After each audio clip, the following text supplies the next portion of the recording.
everybody, welcome to Bedroom Busters and Bites, Season 2 with Tahani and friends. I want y'all to enjoy some wonderful conversation, real talk, and just everything in between. And believe me, you are serving more than just tea.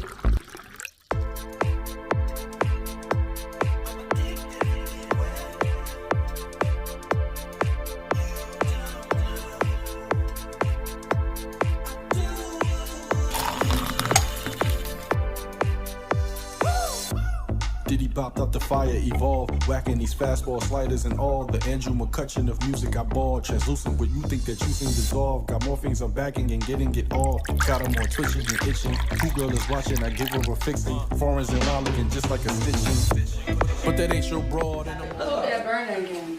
We good, I can edit that out. Alright. Alright, family. So we back, okay? I just got done making these veggie/vegan nachos, whatever you want to consider them to be, okay? They're just as good as they look. I'm glad I'm getting some positive feedback because y'all know we don't really do no capping, so if it was horrible, I would be appreciative if they told me. But I'm glad they're enjoying it. And on top of that, okay, before we get back into this dialogue, okay, because I believe the Queen has something she wanted to say too, we're just going to give y'all a brief of where we're going with this. And so once we're done with these, fantabulous nachos I done made, and we done going through this dialogue in this build that this Queen has constructed, we're going to head back over to the kitchen, make some good treats for you guys, bring them back over here for you guys to see, how we done busted your bedroom, and then I'm going to just hope that we have affected you through this camera in a positive way, not only psychologically, but with tips in that kitchen. And with that being said, what did you want to add on? I wanted to say I am so happy I got to try these nachos. Because people, let me tell you something. I love ground beef. I love steak, chicken, shrimp, everything. Yes. And basically, can I show them my plate? What you want to do? For what's left of it. Okay. She can show you what's left of that plate. This started off as a full plate. Yes. Full plate.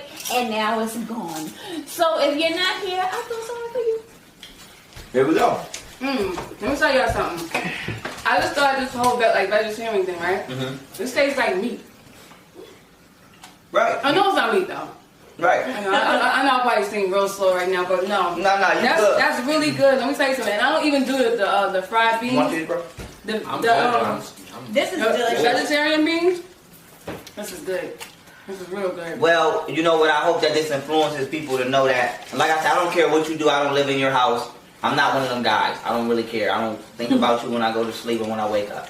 All I'm saying is, if you're thinking about an alternative to meat, this is the possibility, okay? So, you don't got to think you got to be a rabbit and eat salads every day for the rest of your life, or you can't enjoy food, because food is meant to be enjoyed. We're not going to take the joy out of eating to be, ridiculously strict on, food.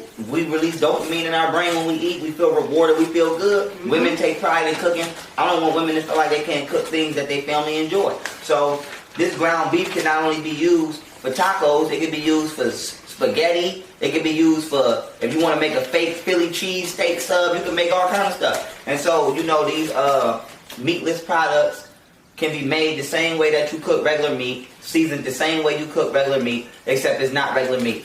Is it, whatchamacallit, the lesser evil? Yes. Is it more healthy? Yes. Is it 1000% Dr. Sabi approved? Probably not. I don't care. It's more healthy. You don't got to worry about cancer or none of that other stuff, them shooting the food and no other stuff, and you don't got to worry about your family being afraid to start taking baby steps to a healthier diet because of the taste. Because as small as how food taste may be, it's also big. So you don't got to worry about, okay, I got a 5-year-old at home and they love nachos. How do I give him, vegetarian nachos? Here we go. He probably won't even know the difference. You won't know at all. And so is those jalapenos, is that what adds like the little pepper, the spice to it? to a certain extent, but I picked the spicy seasoning on purpose. Oh yeah, right. I know it ain't all. I knew it couldn't have been all the way. Yeah.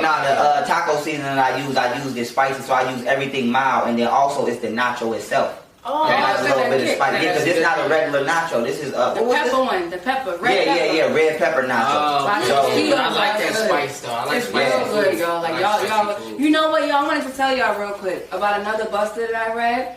This specific buster that I read stated that in the state of Mississippi, it's illegal to teach polygamy.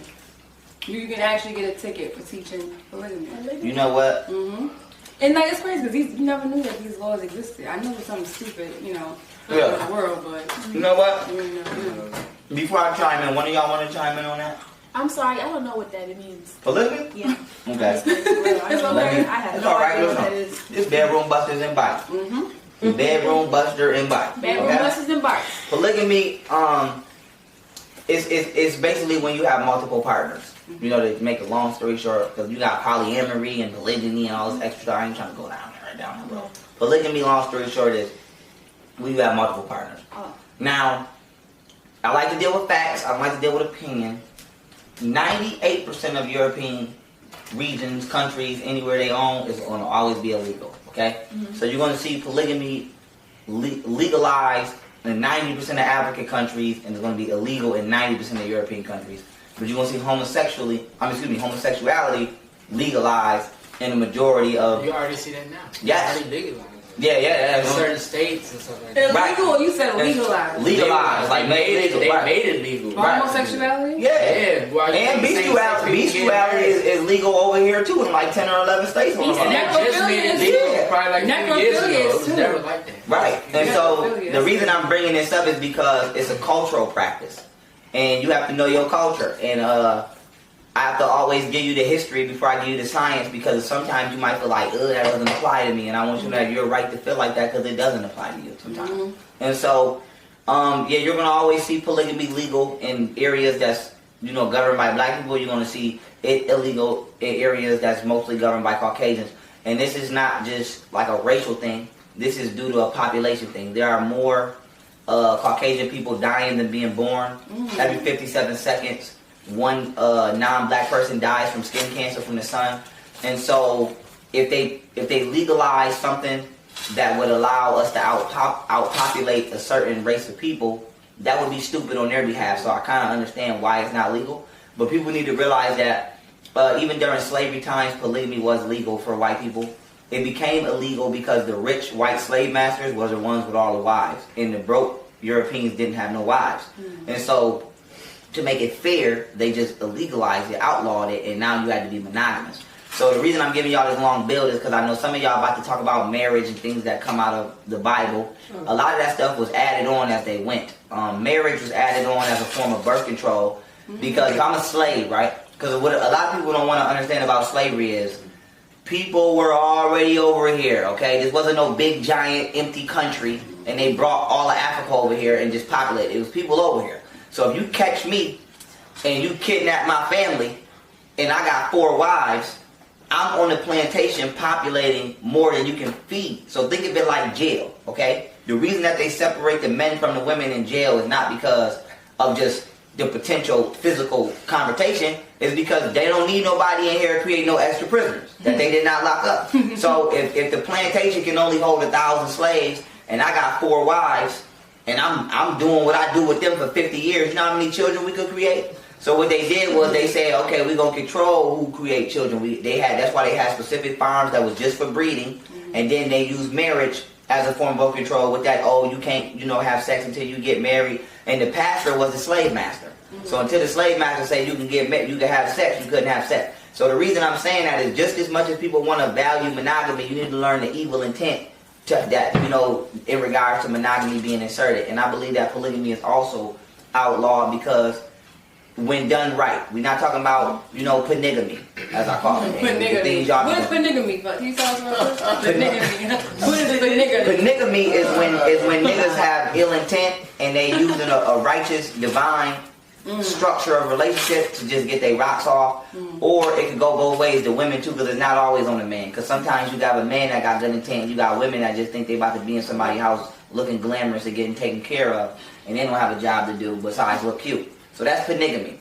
Polygamy is when you're in a relationship, everybody understand they have a common goal, they work together as individuals, but mostly it's for healing. And so when we look at polygamy, I personally think, this is my personal understanding. I don't need you to agree with me.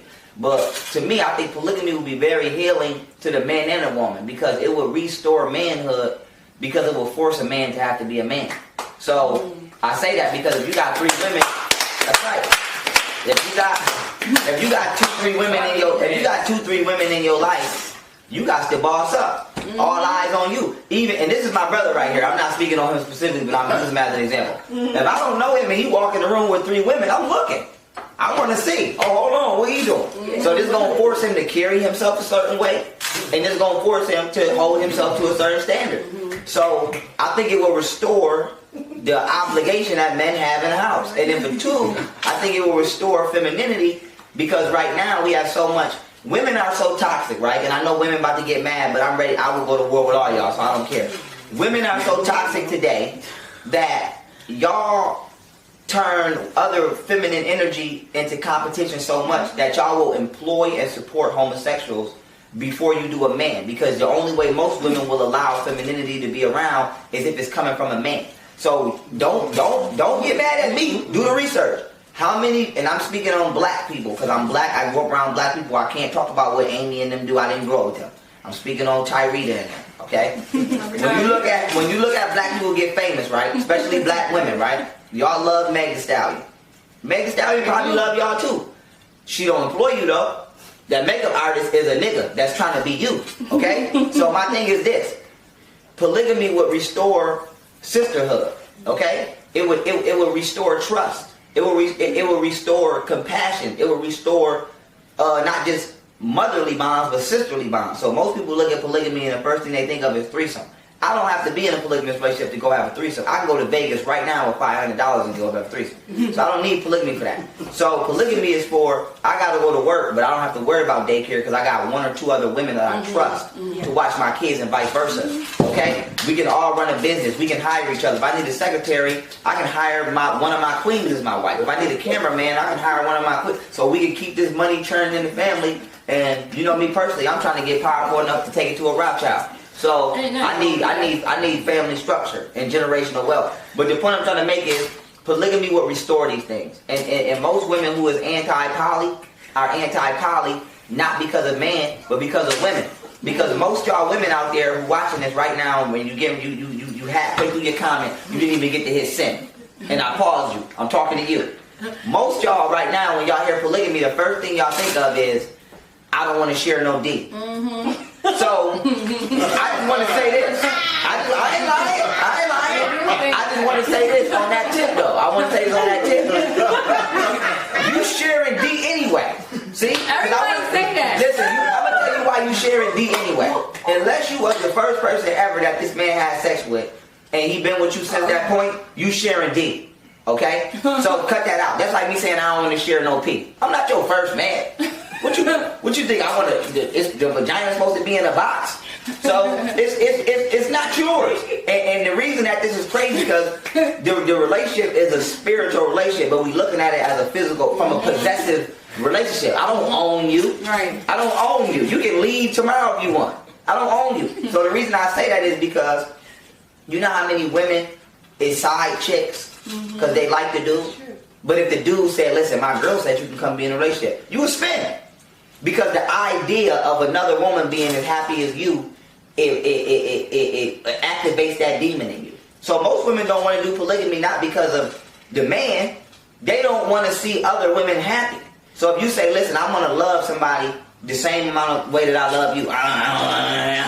A woman can't fathom another woman being happy in her mind. That's how toxic y'all have become. Crazy. And y'all become so toxic that you will only tolerate feminine energy from a nigga, but you won't tolerate it from a female. You won't go to the mall with your girls because you feel like you can't trust females and whoop-de-whoop, but you in the Gucci store with your gay best friend. You see the girl up the street struggling and you won't hire her to be your makeup artist, but you got Fabio and them boys putting your makeup on. You got Fabio do your hair better than she do your hair, and our 5-year-old weave look better than yours. But hold And on, real quick, before you finish, I just want Yes. because you know my range you going. That's right, come on. So my question to you is, you don't think that a lot of this behavior with women feeling like it's a competition with other women comes from men basically making women feel like, you know what, if you don't have this certain asset, ass, breast, hips, or whatever, then I need to go out and look outside of That's the reason I don't feel like that. Go ahead. But the reason I'm gonna let you say it first before I go. Go ahead. I don't agree with that because it's like any like real true man, that none of that gonna matter in the first place. It's all gonna be like this and how you. I think women are in competition with society and they blaming it on us. And the reason I say that is because the standards that women are trying to achieve, men are not setting that. I never told no woman I'm a baller and I'm gonna put you on a jet. You told yourself that. I didn't tell you that. I never told you I'm going to get your hair done every 2 weeks and pay for a $1,500 wig. You told yourself that. So it's like women are creating these standards and then getting mad at us for not holding the standard when I never set the standard. Only thing I told you is if we go out and a nigga smack your butt, I'm gonna fight him. What's wrong with standards? No. The standards have to be realistic. You got women now. This is what's wrong with double standards. Right. And before I answer that, let me end my last joint. Competition. To all women that support homosexuality, right? And if you're a homosexual watching this, I don't care if I see you in public. I'm gonna show you the utmost respect. You are still a human being. You deserve to have a happy life. But you are the competition to a female. That's just the truth. That's just the truth. A homosexual man is your competition. So women say that other women is their competition, but then you befriend somebody that's really your competition. You can't say I don't like my man, I don't like having girlfriends because they might steal my man. But you wanna what you think your gay friend want? You think he want your friend, your girlfriend? He want your nigga. He want your brother. He want your uncle. So you in a nail salon getting your hair done talking about I don't need to be on my man because he got a new car. He on your nigga too.